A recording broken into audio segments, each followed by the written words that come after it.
Cars are a necessity for the majority of Americans, but are increasingly a source of debt that many can hardly afford. New data from automotive research firm Edmunds.com show more than 1 in 4 vehicles that drivers traded in during the third quarter of the year had negative equity, meaning the money still owed on the loan was higher than what the car was worth. The fact that there's so much negative equity and that more people are defaulting on their car loans is a very troubling indicator of the kinds of financial stress that people are experiencing. And it can have a macroeconomic impact.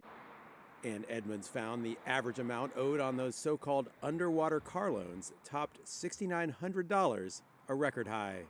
One issue making things more challenging is that vehicles cost more now than they ever have, with electric vehicles, like the ones sold here, among the most expensive. In September, for the first time, the average cost of vehicles in the U.S. topped $50,000.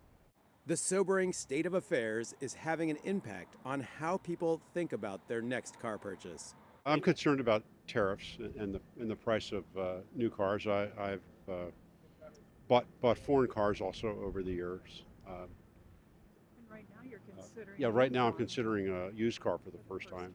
We have looked at what our pros and cons of our options are. Do we continue to drive our car, put more money into it, or do we look at the trade-in value? Of course, with anything, cars depreciate as soon as you take them off the lot. All loans, housing loans, car loans, student loans, all of that, it feels like they're made to put you into debt to the system, and it's almost impossible to get out of debt.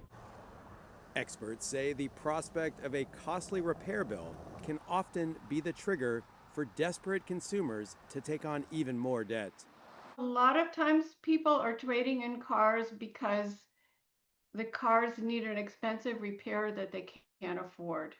Beyond looking more to used cars, sticker shock also has more Americans holding on to their cars for a longer period of time, with research showing the average age of cars on U.S. roads now tops 12 years. Ira Spitzer, CGTN, Washington.